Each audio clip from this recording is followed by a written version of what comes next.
ఈరోజు రాయచోటి పట్టణంలో తెలుగుదేశం పార్టీ కార్యాలయంలో సీఎంఆర్ఎఫ్ చెక్కులు పంపిణీ కార్యక్రమం చేయడం జరిగింది. గౌరవ ముఖ్యమంత్రి చంద్రబాబు నాయుడు గారు 4వసారి పదవి చేపట్టిన తర్వాత ఆంధ్ర రాష్ట్రంలో ముఖ్యంగా నిరుపేద కుటుంబాలపై దృష్టి సాధించి పేదల యొక్క ఆరోగ్యాన్ని ఒక ప్రయారిటీగా తీసుకొని కేవలం ఆరోగ్యశ్రీనే కాదు, ఎవరికైతే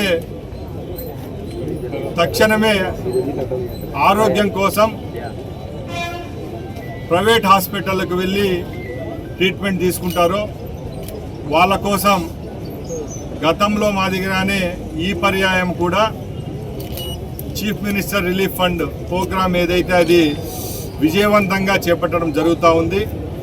దానిలో భాగంగానే మన నియోజకవర్గమైన రాయచోట్లో గతంలో ఎప్పుడూ లేని విధంగా ఈ ప్రభుత్వం ఏర్పాటైన 12 నెలల్లోనే 5,15,00,000 రూపాయలు శాంక్షన్ చేయడం జరిగింది.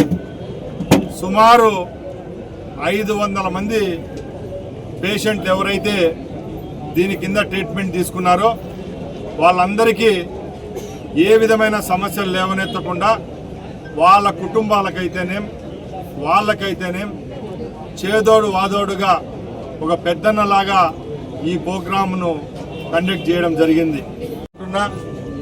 ఈరోజు మన ప్రభుత్వం ఏర్పాటైన తర్వాత వైద్య రంగాన్ని బలోపేతం చేసే విధంగా ఈరోజు మన ముఖ్యమంత్రి పనిచేస్తున్నారు. ముఖ్యంగా వైద్యాన్ని విషయానికి వస్తే మన రాయచోట్లో ఈరోజు 100 పడకల హాస్పిటల్లో 150 పడకలకు తీసుకొని రావడం జరిగింది. 25 కోట్ల రూపాయలతో పనులు కూడా చేపట్టడం జరిగింది. అలాగే మన రాయచోటి నియోజకవర్గంలో ఉన్న ఏరియా హాస్పిటల్ అయితేనే పిహెచ్ సెంటర్లలో అయితేనే ఎక్కడ మందులు డాక్టర్ల యొక్క కరువు లేకుండా ఈరోజు ప్రతి ఒక్క రోజు మానిటర్ చేస్తా పేద ప్రజల కోసం సేవలు అందిస్తూ ఉన్నాం. గత 5 నెలల ముందు ప్రారంభించిన ఆర్టీసీ పెట్రోల్ బంకులో చేతివాటంతో అక్కడ పనిచేస్తున్న కొందరు సిబ్బంది ఆర్థికపరమైన లావాదేవీల్లో అక్కడ లెక్కలు చూసుకున్నప్పుడు తేడాలు వచ్చాయి. అది మా దృష్టికి రావడంతో ఉన్నత స్థాయి సమీక్ష కమిటీని వేయడం జరిగింది. అతి త్వరలోనే ఎవరైతే దాంట్లో తప్పు చేసినారని తేలుస్తారో వాళ్ళపైన కఠినంగా చర్యలు తీసుకుంటాం.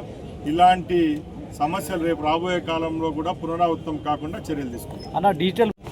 జగన్మోహన్ రెడ్డి ఎక్కువ పార్టీలు ఎవరైతే ఉన్నారో వాళ్ళందరికీ మేము ఒకటే చెప్తున్నాం.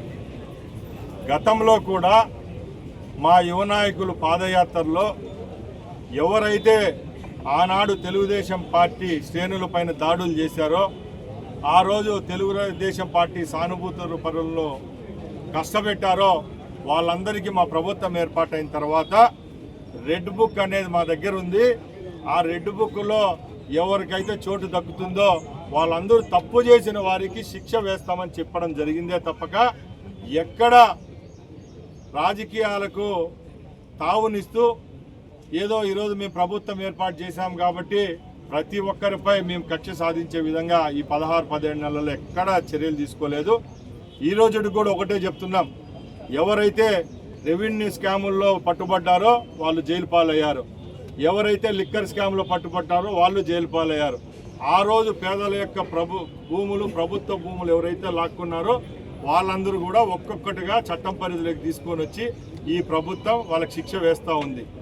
దీన్ని అంతటినీ జీర్ణించుకోలేక ఆ రోజు వాళ్ళు చేసిన తప్పులను పూడ్చుకునేదానికి ఈరోజు కొత్తగా వైసీపీ వాళ్ళు ఈ డిజిటల్ బుక్ అనేది ఒకదాన్ని తీసుకొని వస్తున్నారు.